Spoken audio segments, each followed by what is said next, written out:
Right, so where was I? I was talking about Terrence Howard.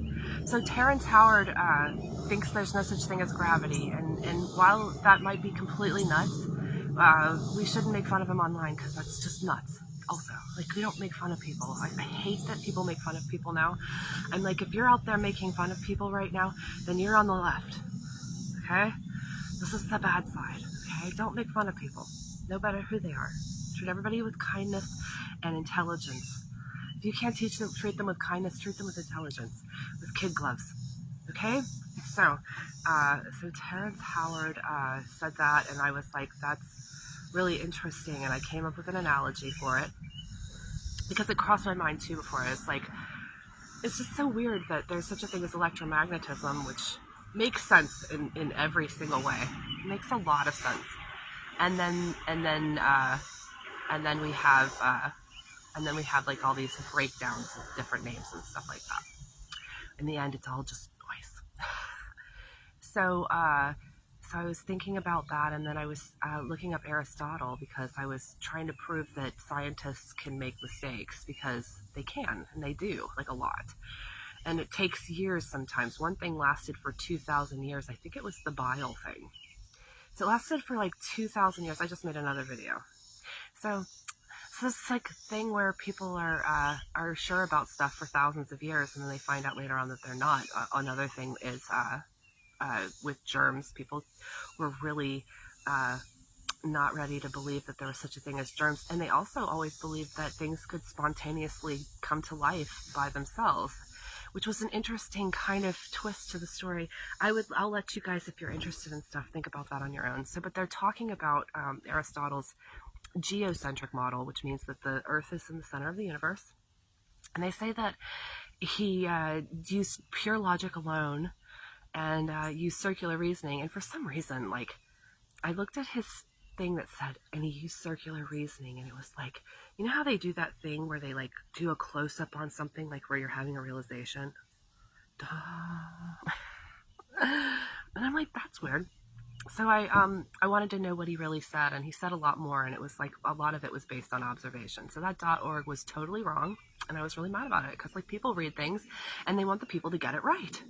So I'm like, that's so wrong. So, and that also led me off on this tangent that I've been going on for a long time, and it's like, I don't even know if it's not like they like are like putting things out into the public and testing how people handle the information, because some things are so obvious that it's ridiculous, okay? And one of them is that when you get sick, no, you can't get sick from being cold. Cold doesn't cause sick. So it's like, okay, cold doesn't cause sick, sure.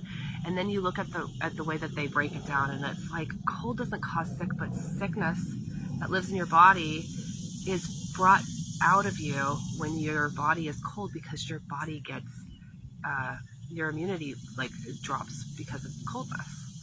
And I'm like, well, that's kind of dumb, because like it may not cause the illness itself, but aren't we taking that a little too literally? And isn't that kind of putting people in harm's way? Maybe they're just putting people in harm's way. I think that people might be sadistic. Maybe they've been sadistic for a long time. So, and then another thing I just was reading about, and I'm going to go off and like read about it all day long, but it was like, spelling is not a correlation of intelligence.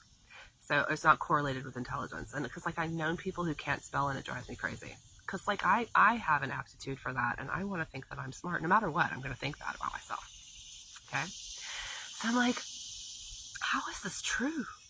How is it possible that spelling that has to do with memory and understanding and stuff doesn't have anything to do with intelligence? Then I looked it up again, and it said, and I looked it up differently, because I was like, my guess was that if people are average, if you're of average intelligence, then you might be, you know, some people are bad at math, some people are bad at spelling, some people are bad at whatever, you know, some people, but for me, people who have high intelligence are able to do well at maybe all of those things, because their intelligence level is such that it puts those things into a whole new light. So I'm like, well, That's probably not true. So I started looking it up and I started looking into it, and I've seen some stuff now. Now I've seen some stuff. Okay, it's weird. One thing is that they like to complain that people have dyslexia, and people and I'd like to know about dyslexia, so I had to look it up, and I was like, how many people have dyslexia anyway? It's like as much as 20% of the population, which I think is an interesting. Maybe they can tell that from standardized tests, and then like to what degree do people have dyslexia? Because like you would think that people running around not being able to read would be a major handicap, and people would know that. Like we would all know, like that person over there is one of them dyslexics. So I'm like, okay, so that could be total horse shit. Pardon my French, I never say that. Oh, it's because of all the flies that are out here. So and then there were other instances too. So I looked up what spelling is. I wanted to know the difference between mathematical reasoning in the brain, or mathematics, because there's different kinds of math in your brain. Did you know? There's different places in your brain, and I'm going to tell you, math has like a place where you do those like logical problems or like word problems and stuff, and then the place where you do like some of the computations and estimations and things like that. So I'm like looking at that. I want to understand it. So I'm looking at what the difference between how we use math and how we use spelling is, just to get an idea of like how that stuff works inside of us. And it's like telling us that spelling is a part of language and all this stuff. And like nobody's gonna think that people who don't have a good mastery of language is intelligent. That's like the first bias that we have. You know what I mean? And so we start getting into those things where it's like socioeconomics and things like that, and the people who are like able to thrive are people who have more access to different kinds of things, which is true, but high intelligence, and that's what we're talking about. Intelligence at all is like we're intelligent. Like when you go, are you like a dog or what? You're like, no, I'm an intelligent.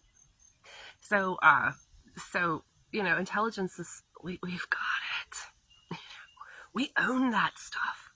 All right, but like as you progress in intelligence, you're able to overcome some of those things. Just being alive in the 20th century like renders you capable of like surpassing your peers if you're intelligent.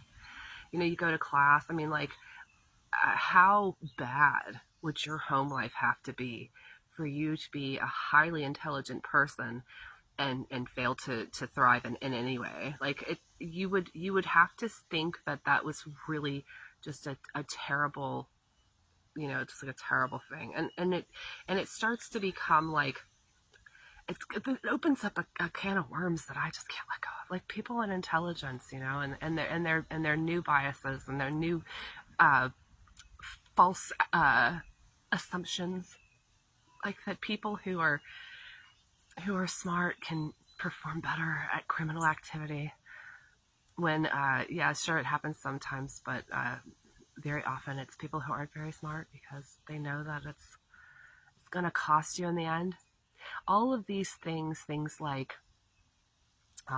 being able to foresee things like being able to organize things in your mind, being able to remember things, and all of those kinds of things, those are signs of intelligence. And although people who have access to higher education do have like they're markedly, I can tell when I read somebody who's very intelligent, I'm like, this person is so smart. You can tell. But the reason that we think it is for the reasons that we're saying people aren't smart. So it's so weird. It's like a whole oxymoron, like bunch of BS. And it makes me mad. And I think that the whole thing is designed to keep people crazy and lazy. All right?